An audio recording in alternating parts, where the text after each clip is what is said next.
जी sir, एक बार परिचय दीजिए। मैं सतीश, एक सरपंच फरमाना खास। आज पंचायत हुई है, काफी ये मामला काफी दूर पकड़ गया था। इसमें क्या फैसला लिया गया? इसमें आपसी भाईचारे को देखते हुए और समाज की मर्यादाओं का पालन करते हुए जो लड़का सीलू पहलवान हमारे गांव में हिंदू रीति रिवाज से शादीशुदा था, उसके उस नाम की उसकी पहचान को देखते हुए पूरे गांव के दिल में एक मार्मिक जगह थी कि वे एक अंतर्राष्ट्रीय खिलाड़ी के घर में जो इस प्रकार की घटना घटी, वो समय के हिसाब से बहुत गलत हुआ। और गांव फरमाना ने ये फैसला लिया कि भाई इस प्रकार की अनहोनी के इस समय में सीलू पहलवान को अपनी तरफ से एक मौका दिया जाए नया जीवन जीने का। क्या क्या फैसला हुआ इसमें? इसमें जो सीलू का अपना एक बेटा है, हमारी लड़की का जो बेटा है जिसकी उम्र लगभग 8-9 महीने की है, उस बच्चे की प्रोटेक्शन के लिए जो सीलू के अपनी जो संपत्ति है वो उसमें से उसके जीवन को सुरक्षित करने के लिए उसके नाम कुछ प्रॉपर्टी इंदराज करेगा ताकि उस बच्चे का आने वाला भविष्य सुरक्षित हो सके।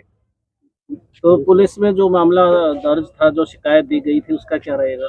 अब एक कल तक का समय हमारी पंचायत ने बहु अकबरपुर की पंचायत को बुधवार तक का समय दिया था और आज जो डिसीजन हमारा दोनों गांव की पंचायत के बीच में हुआ उसको मद्देनजर रखते हुए अभी हम पुलिस से दोबारा जाके मिलेंगे और इस समय की परिधि को 10-15 दिन के लिए और आगे बढ़ाएंगे। क्या दोनों पक्षों ने मान लिया? हाँ, ये दोनों पक्षों ने सारी शर्तें मान ली हैं और उसके बाद ही हम इस मुकाम पर पहुंचे।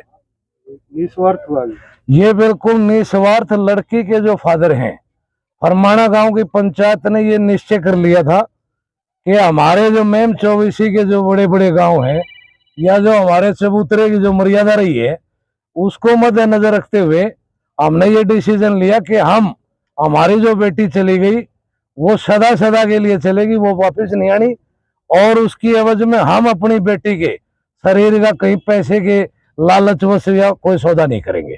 हमने निस्वार्थ बगैर किसी प्रकार की कोई अनकंडीशनल ये फैसला किया है और ये उस परिवार को, सिल्लू परिवार को एक जीवन दान देने का हमने काम किया है। एक बार फिर से दीजिए सर। मैं प्रतिनिधि सेवा नंबरदार सरपंच बहु अकबरपुर। आज पंचायत में क्या फैसला? आज पंचायत ने फैसला आया जी, हरमाणा की पंचायत और खापो की पंचायत और बहु अकबरपुर की पंचायत, इनने फैसला लिया जी। इन्हें तो एक किस्म से जीवन दान दिया जी सिल्लू को और इन जो भी फैसले में जो भी इन्हें बताया है, जो 1-2-4 मांगे थी वो भी पूरी पंचायत ने सबने स्वीकार कर ली। एक तो ये थी जी, इसका एकेडमी के है वहाँ इसके नाम करवानी है बच्चे के, और दूसरा एक 50 लाख की एफडी है और प्लाट हैं 2-3 और उसका 1 हफ्ते के अंदर अंदर उसके नाम करवा देंगे, या हमारी जिम्मेवारी है।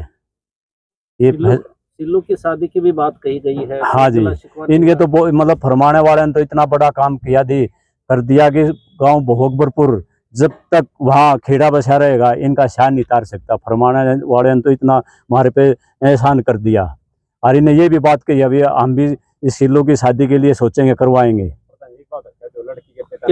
एक मिनट, दूसरी बात ये दाएं बाएं से बात चल रही थी कई दिन से। अब भाई पैसे लेकर फैसला कर लिया, ऐसे कोई बात नहीं, कति निस्वार्थ फरमाना गांव ने फैसला किया है, कोई रुपया नहीं लिया, कोई मतलब नहीं, ये सब झूठे बकवास थी। और जो मीडिया में जो ऊपर तड़े की बात चल रही है, मीडिया के माध्यम से मैं कहना चाहता हूँ उनको सबको खत्म की जाए। और फरमाना गांव ने हम तो सिल्लू गया हम तो ये कहना चाह पूरा गांव बहु अकबर को माफ कर दिया। इनका बहुत बहुत धन्यवाद। जो आरोप लगाए गए थे सिल्लू और उनके परिवार पर, क्या वो गिले शिकवे भी दूर हुए? जो आरोप लगाए गए थे सब कुछ मतलब गिले शिकवे सब दूर हो गए और कोड़िया मिल लिए, कोई दिक्कत नहीं जी। ये परिवार जैसे देखो मुस्कान की जो जीवन वो गया मरी है वह उसका हिसाब तो वह तो वापस आ नहीं सकती, लेकिन ये दोनों परिवार मतलब उसको बुलाने की कोशिश करेंगे और मिलजुल कर रहेंगे। माफी भी मांगी जाए। हाँ, माफी भी मांग लीजिए, मतलब सब ने माफी मांगी, चारों आदमियों ने, और गांव भी ने भी माफी मांगी है और माफ भी कर दिए जी। जी एक बार फिर से बोलिए। मैं गठवाड़ा मल्लिक गोत्र से हूँ, राय बहादुर दादा घासी का पोता हूँ जी और वहाँ औलाना बारा है, उसका चौकीदार है मेरे पास मनी की। हरियाणा जिस पंचायत के नाम से जाना जाता है, क्या उस तरह का आज फैसला हुआ? हाँ जी, मैं ये कहना चाहूँगा, ये मेरे साथ खड़े हैं जो प्रधान जी आज की अध्यक्षता कर रहे थे, और इधर अटगामा के प्रधान जी हैं, बहुत भिन्न भिन्न खापों के प्रधान आए। और इसमें जो आपने पूछा कि भाई पंचायती पहले देखे हमने, उससे भी बढ़िया निष्पक्ष जांच हुई, दोषी को दोषी कहा गया, निर्दोष को निर्दोष कहा गया। और मैंने को इतना बड़ा दिल शायद किसी का होगा जो इस महम 24 का फरमाना गांव से मिला। ये कुछ कलरी का भाग होता है, प्रधान की अध्यक्षता का भी भाग होता है। तो मैं ये आपके माध्यम के से कहूँगा कि वे ऐसे उचित फैसले अगर हम समाज में करें तो आगे आने वाली पीढ़ी भी के लिए वो मिसाल होगा। दोनों पक्षों को मानने होगा फैसला। दोनों पक्षों को मान्य होगा जी, इसमें कोई दो राय नहीं। और मैं आपके चैनल के माध्यम से ये भी कहना चाहूँगा, भाई ऐसी कोई घटना घटे है हमारे समाज में तो सब ने मिलजुल कर उसका दुख बांटना चाहिए। क्योंकि जब हम शुरू में आए भाई के वहाँ पहुँचे और जब सभा शुरू हुई, उसका भगवान का नाम लिया, गायत्री मंत्र से उस महान आत्मा को शांति हेतु प्रदान किया गया।